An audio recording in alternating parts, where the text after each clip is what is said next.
everybody, thanks for tuning in to a session of Barbierocks. And as you all know, I love to collect vintage Barbies. But apart from vintage Barbies, I love thrifting other dolls. And when I was out there looking for dolls, I actually came across these dolls. Now, when I found them, I was just totally enthralled and intrigued and excited about this doll that I had just thrifted out there. I had no idea what I was looking at until I got home. So I am just going to quickly show you the beautiful doll that I thrifted out there. So here's the very first one. And I found out that these are Oyama dolls. And that's the first one. And I'm going to show you the next one I thrifted out there, which I just think they're totally exquisite because of the craftsmanship and the detail to attention, the amount of fabric that was used, the details of the fabric, and the details of the artistic painting styles of the artists that actually painted and put this specific doll together. So it is totally handcrafted, and there's attention to detail in these dolls. And so it totally fascinated me because of the fact that I myself love to create. I come from a very creative background. My father was an artist, and so I have a very good detail to attention and patience. And when I saw these dolls out there, I thrifted this one for probably $8. The tag is still there on the doll, but is she not exquisite? Now these two dolls here that I've just shown you, they seem to look relatively the same. And I found out that these are wedding dolls because this one does have a little wedding veil that goes right on top of her hair. So she is exquisite. I love it, but she's ready to get married. But anyways, I'm just bringing into the camera to show my viewers the specific dolls that I thrifted. Here's another doll, and this is another Oyama doll. And just want to bring her up close so you can see the attention to detail on the face. And a lot of these dolls were made with crushed pearl. I mean, I heard it was crushed shells. So if we look at the face of this doll here, it's made of crushed seashells, is what I heard. And it's finally grounded into a powder and then made into this specific paste, and then they make it as, so it looks like porcelain. She looks like she's got a porcelain face, but here are the detail of this beautiful doll. Okay, so I'm just quickly showing you the dolls because I am going to talk about each and every doll that I thrifted out there. The dolls are very different, and I totally get excited when I see these dolls. I've added it to my Japanese doll collection. And right over here, I'm just going to show you what it says. It says Madama Butterfly. This doll comes from the famous opera Madama Butterfly. So from that specific opera, we get this beautiful doll who represents Madama Butterfly. I just want to show you how exquisite her kimono is, and how she's got that little tassel. And again, you can see the beautiful gown, the fabric of her kimono, and she's got a fan that actually, it really does work, but I really don't want to tamper with it because I really don't want to break it in any way. But here she is. She's got some beautiful ivory I think it's ivory necklaces, but pearl necklaces. And let's take a good look at her facial details. So there she is, and I think she's wonderful. So the first thing I want to say about this beautiful doll collection here, let's just place her here.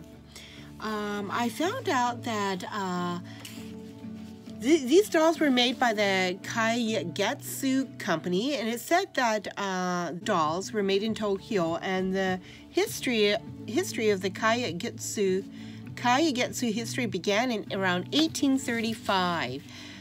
It started when, you know, a samurai threw away his katan and began a new life as a doll maker. Imagine that, a samurai giving up his life to become a doll maker. So that is how the Kyugetsu Doll Company had started in Japan. And this samurai started a new life as a doll maker. Now, he believes that a doll's heart creates peace. He painstakingly crafted raw materials into beautiful dolls with amazing care. Now, as you can see, all the beautiful materials he used with such amazing care. And these beautiful dolls him with the craftsmanship spirit of the samurai.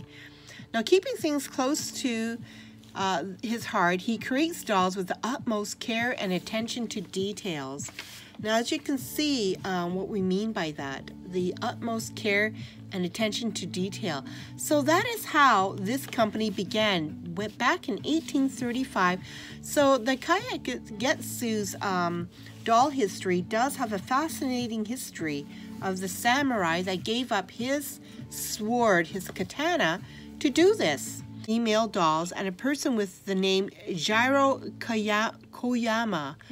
So the person named Jiro Koyama has come to be called an Oyama doll because he manipulates females' dolls skillfully. The dolls were all made in the late Edo period and modeled after the actors and pictures drawn on the ukiyo-e. It's a very gorgeous doll. So these are what we call Oyama dolls. Now, the other thing I wanted to say about these beautiful dolls are, I want to talk about these two specific dolls. The reason why I want to talk about these two specific dolls, and I'm going to just show you in the camera a little bit about the details of their outfits. So let's look at the face first. So if we look at the facial screening, it is made in this beautiful cloth. I'm not sure if you can see it, but this is a beautiful, sort of like a very lightweight cloth placed over the mold of the doll head. And then these are all hand painted with paint on the eyes, the eyebrows, the lips.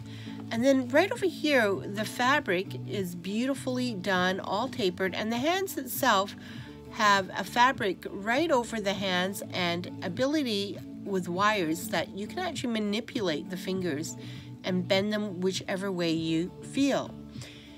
And we can see that her long sleeve on her bridal kimono is exquisite. Let's look at the back and look at the detail to the stitching.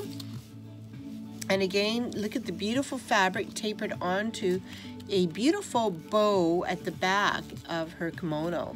And let's just look at the entire length of her gown. Is that not exquisite? It tapers to the floor, and then of course you've got her standing on her beautiful Japanese wooden slippers with her stockings, and really well done. So I want to talk about these specific brides. This one is a little bit smaller in size. So we're looking at this one, and I think she's around 16 inches. And this one here is a little bit around maybe 13 or 14 inches. But look at her face. Again, you've got the beautiful hand-painted eyes with beautiful lips. And then let's just go look into the detail of her gown and look at how exquisite that is.